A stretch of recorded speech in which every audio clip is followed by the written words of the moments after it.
Hey everybody, it's Wendy Cranford. I'm here today to show you how to make a pop-up card. These are the cards you've been seeing probably. If you're into card making, you've been seeing these probably around on the internet, different places. So I just wanted to show you this is how it looks when it's closed and comes to you in the mail.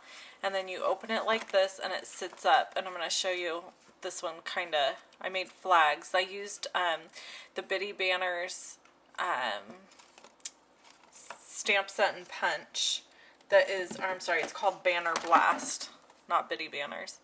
I used this stamp set and this punch. These are celebration items. You can get them free with $50 order.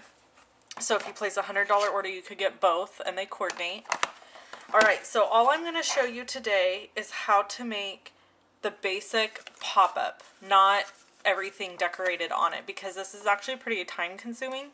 So I just wanted to get right to showing you how to make the box part, because the decoration obviously you could do differently depending on what you wanted to decorate it for. So what I have here is a piece of Island Indigo cardstock cut at 8.5 by 12. And I'm just going to use the Simply Scored scoring tool, which I love. One of my favorite tools. I haven't used it on a video in a long time. And we're going to score this on the short side. So I've got the long side here. So I guess we're scoring it on the long side. I'm sorry. We're going to score this on the long side at 2 3/4, 5 1/2, 8 1/4, and 11, which is covered up by one of my, okay, so we have that.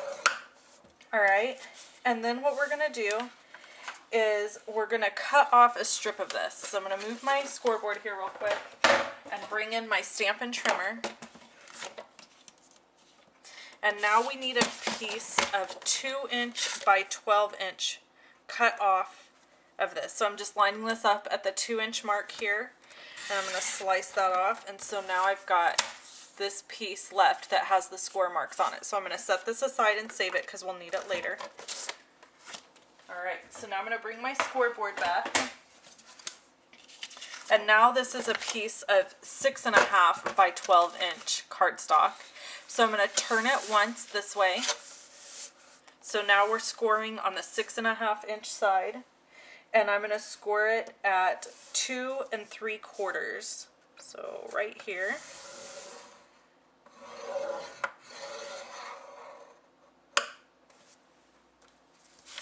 And then move this out of the way. And we are going to do some trimming. I don't know where my paper snips are, so I'll have to use these my craft and rubber scissors, because that's what I have closest to me. So we're just cutting down now on the shorter side here to make our box the part that folds over and is open. Okay.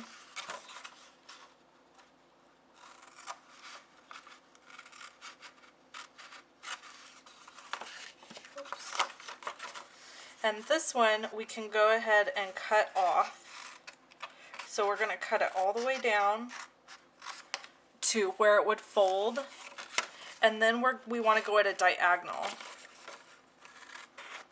So you're making it like a tab, okay? So this is going to be our box base.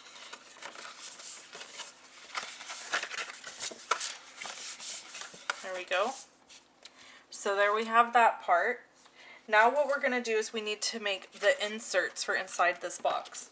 So what you're going to do is you're going to take your piece here that you cut off earlier that's at 2" by 12 and stick it on your trimmer. And we are going to cut it at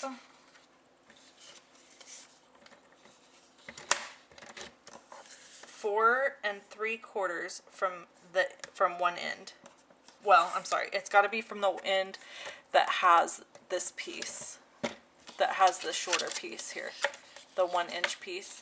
So you're going to line this end up with the 4 3/4, like so, and cut it.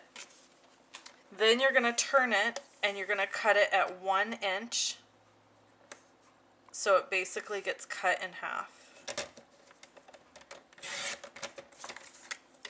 Okay, so now you have two pieces like this, and these are your inserts. All right, so now I'm gonna assemble this for you so that you can see what it looks like, but normally before I assembled it, I would put down all of my decorative pieces. So all of these decorative pieces, the square pieces here, are cut at, hold on, let me look at my notes.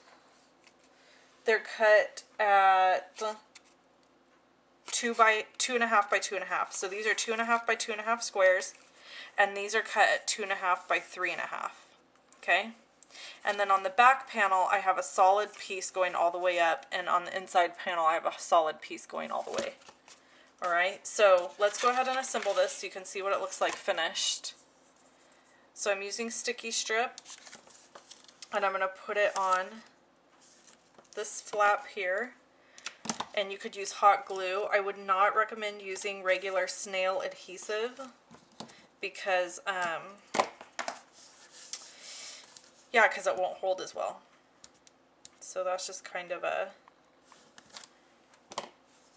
anytime I do boxes I use either hot glue or sticky strip, nothing else. Alright, so then you're going to just want to fold these, crease them, and then bring this around and close it. Line it up. Alright, so then that's your box. Okay? So there you have that part. Now you have to do this part. So all you're going to do is you're going to put adhesive. It's pretty self-explanatory. You're going to put adhesive on both ends, and you'll adhere it into your box going towards the back, just like that. And then you'll put adhesive on both of these ends and adhere it to the box going forward. So you end up with, well, if it didn't fall out, you end up with these. See these pieces here? And that allows you to attach stuff to it to pop up out of the box. So when it's opened, you have that. So if it's down like this, you see this, and then when it's opened, you have whatever pops up out of there. Okay? So that's it. That's how you make one of these pop-up boxes. I want to give a shout out to Split Coast Stampers because that is where I figured out how to do this. They have a tutorial there.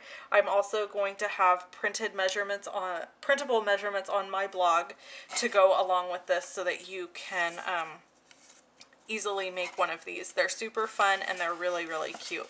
So I'm excited to make more of them. Thanks so much for watching, everybody. I hope you have a wonderful day. Bye-bye.